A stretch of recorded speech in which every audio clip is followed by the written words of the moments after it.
강원 내륙 지역의 기온이 영하 10도 이하로 떨어지면서 한파특보가 발효됐습니다. 건강관리와 동파 사고에 각별한 주의가 요구되고 있습니다. 이른바 얼차려를 지시해 훈련병을 숨지게 한 육군 12사단 신병교육대 중대장과 부중대장에게 각각 징역 5년과 3년이 선고됐습니다. 속초시가 고유의 음식 문화에 미래 가치를 결합해 세계적 관광도시로 도약하겠다고 선언했습니다. 음식 문화 기반의 콘텐츠 개발과 사회 가치 사업 등을 통해 경제 성과를 창출한다는 계획입니다. 홍천군 농업기술센터가 지난해 초유은행 운영을 시작하면서 송아지 폐사율 0%를 기록했다고 밝혔습니다. 송아지 설사병 발생률도 8%로 줄어든 것으로 나타났습니다.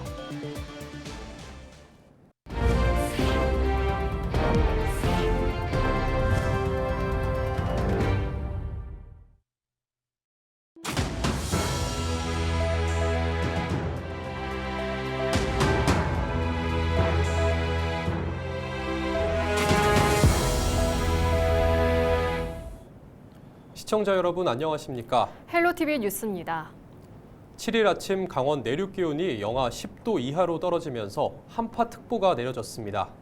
한파는 이번 주 내내 지속될 전망인데요. 건강관리와 동파 사고에 유의하셔야겠습니다. 보도에 전소연 기자입니다. 춘천 공지천 산책로에 전날 내린 눈이 소복이 쌓였습니다. 하루 사이 기온이 크게 떨어지면서 강물은 꽁꽁 얼었습니다. 시민들은 두꺼운 외투를 껴입고 거리에 나섰습니다. 모자와 장갑은 필수입니다. 반려견 산책 나온 시민도 운동 나온 시민도 춥기는 마찬가지입니다. 너무너무 추워졌고요. 강아지가 산책하는 걸 너무 좋아하는데 이른 시간에는 못하고 지금 좀 해가 나오길래 잠깐 나왔습니다. 내복 입고 내복에 또 겉에 또 기모 바지 입고 속에 또 터들티 입고 그다음에 조끼 입고 이거 이제 워머하고 모자 쓰고 이거 잠바가 따뜻하니까. 7일 오전 동해안을 제외한 강원 내륙과 산지에 한파특보가 내려졌습니다. 최저기온은 영하 10도 아래로 떨어졌습니다. 일 최저기온은 철원 영하 15.9도, 횡성 영하 15.3도를 기록했습니다. 지난 6일 눈이 내린 뒤 7일 춘천 지역 아침 기온은 영하 11도까지 떨어졌습니다. 강가 산책로는 꽁꽁 얼어 빙판길이 됐습니다. 한파는 이번 주 내내 계속될 전망입니다. 특히 9일 목요일 강원 내륙과 산지 지역의 아침 기온이 급격히 영하 15도 내외로 떨어지면서 한파특보가 확대 및 강화될 것으로 예상되니 계속되는 영하권 날씨에 건강관리 및 수도권 동파 등 한파로 인한 피해가 없도록 각별히 유의하시기 바랍니다.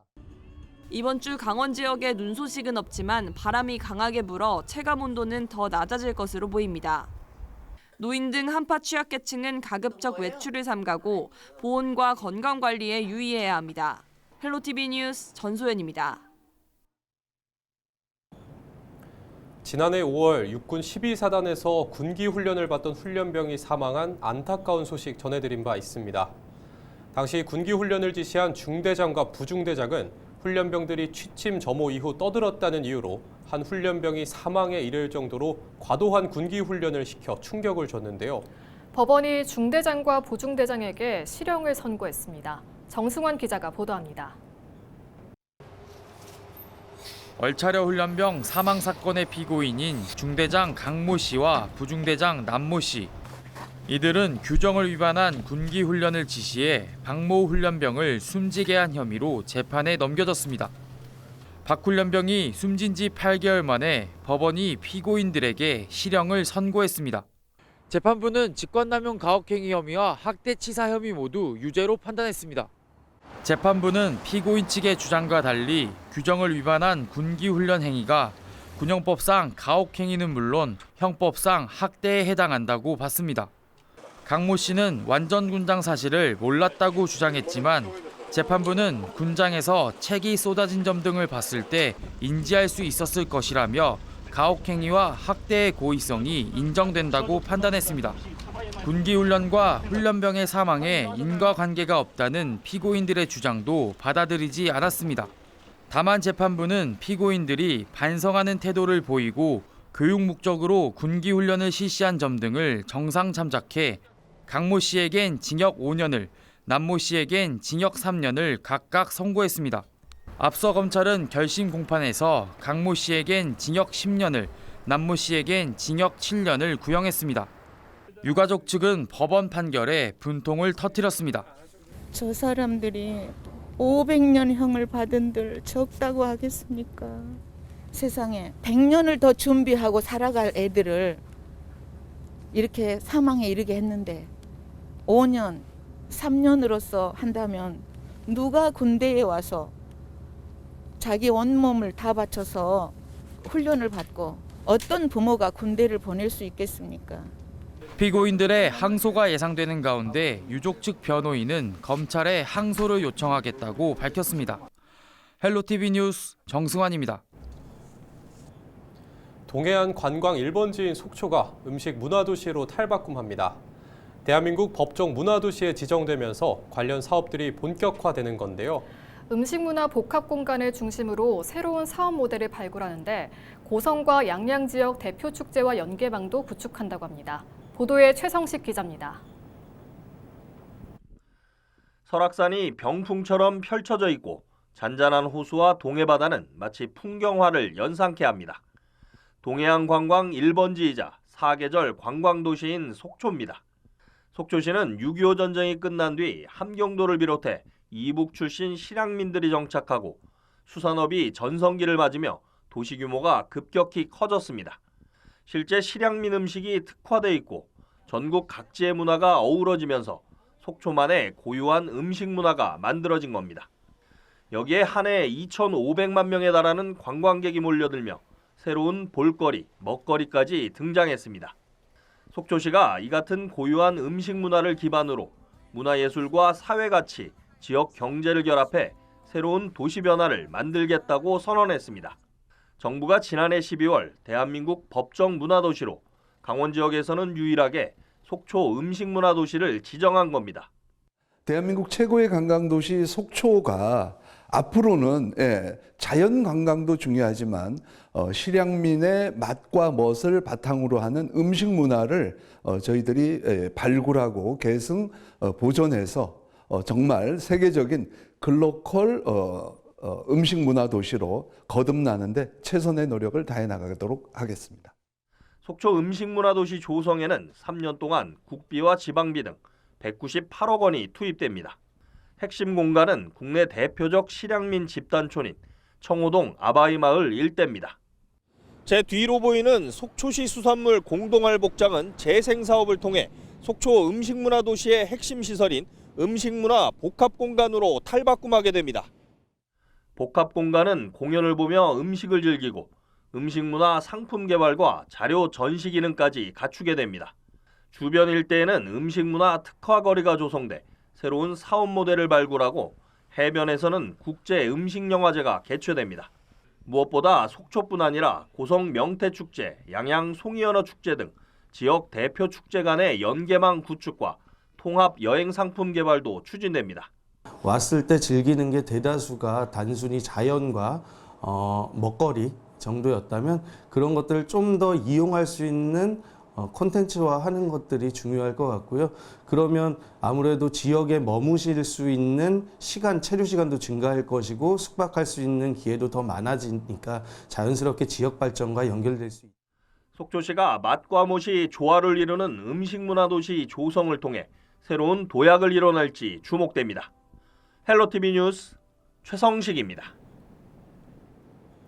홍천군 농업기술센터가 지난해 초유은행 운영을 통해 송아지 폐사율 0%를 기록했다고 밝혔습니다. 센터는 지역 젖소농가와 협력해 수집한 초유를 저온살균 처리 후 한우 사육농가에 공급하고 있습니다. 조사 결과 초유 급여 전 14%에 이르던 송아지 폐사율은 급여 후 0%로 감소했으며 설사병 발생률도 38%에서 8%로 줄어든 것으로 나타났습니다.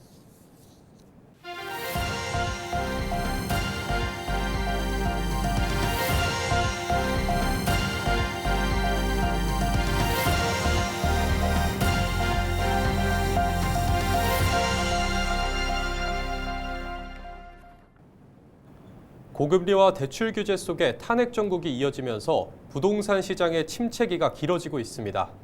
정부가 주택시장 활성화를 위한 공급 확대와 금융 부담 완화 정책을 내놨는데요. 얼어붙은 시장을 녹이기에는 충분하지 않다는 지적입니다. 차선영 기자가 보도합니다. 올해 1월 1일부터 2028년 사이 출산한 가구를 대상으로 신생아 특례 대출 소득 요건이 부부 합산 연소득 2억 5천만 원까지로 완화됩니다. 연소득 2억에서 2억 5천만 원 구간은 상위 2%에 해당하는 고소득층으로 사실상 소득 제한이 사라졌다는 분석도 나옵니다. 지방의 미분양 물량 해소를 위한 정책도 시행됩니다. 서울에 집을 보유하고 있더라도 지방의 준공 후 미분양 주택을 구입하면 1세대 1주택 특례를 유지하는 겁니다. 단 전용 면적 85제곱미터 이하 또는 취득가격 6억 원 이하의 미분양 주택에 한정됩니다. 또 주택 건설 사업자가 지방의 준공 후 미분양 주택을 임대주택으로 활용할 경우 원시 취득세가 최대 50% 감면됩니다. 대출 중도 상환 수수료도 50% 인하되는데 1월 중순 이후 신규 대출부터 적용됩니다. 이와 함께 청년을 위한 주택 드림 대출이 출시될 예정입니다. 분양가의 최대 80%까지 낮은 금리로 대출받을 수 있는 상품으로 연소득 7천만 원 이하 만 34세 이하의 무주택 청년이 대상입니다. 정부가 주택시장 활성화를 위한 여러 대책을 내놨지만 지역 부동산 시장에 미치는 영향은 미미할 것이라는 전망이 지배적입니다. 총 부채 원리금 상환 비율 2단계가 시행되면서 대출 규제로 자금 확보가 어려워져 실수요자 구매 여력이 떨어진 상황에서 7월부터는 3단계가 도입돼 대출 한도가 더 줄어들기 때문입니다. 정치적 불확실성도 부동산 시장 침체에 영향을 주고 있습니다.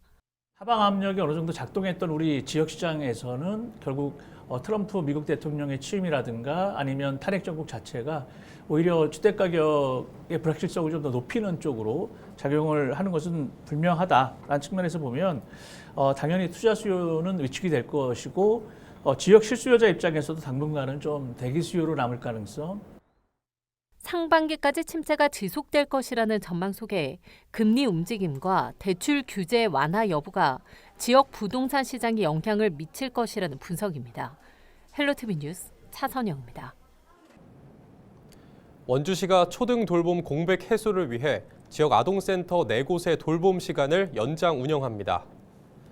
해당 지역 아동센터는 아침 7시부터 9시까지 등교전 돌봄을 신설하고 저녁 8시까지 운영하던 것을 10시까지 연장 운영합니다.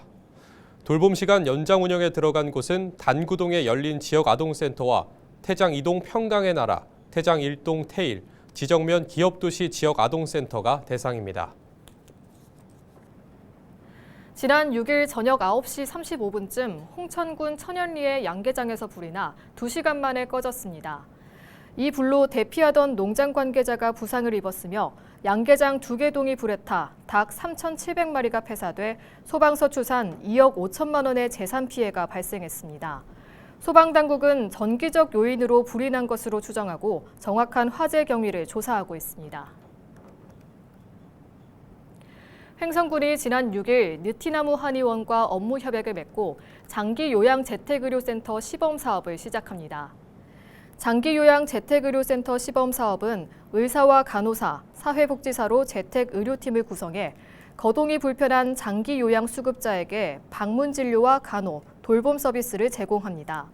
특히 지역사회와 연계한 의료와 돌봄 통합 지원을 목적으로 횡성군과 느티나무 한의원은 보건복지부 공모에 선정돼 사업을 본격 추진합니다. 횡성군이 지난해 고향사랑기부금 4억 8천만 원이 넘는 금액이 모금됐다고 밝혔습니다. 모금에 참여한 인원은 4,400명이 넘었으며 2년간 모금된 금액은 모두 8억 5,800만 원이 넘었습니다. 또 기부자에게 제공되는 답례품으로는 횡성한우 정육 세트와 명품 쌀 어사진미, 횡성사랑 상품권 등이 인기를 끌었습니다. 이상으로 뉴스를 마칩니다. 시청해주신 여러분 고맙습니다.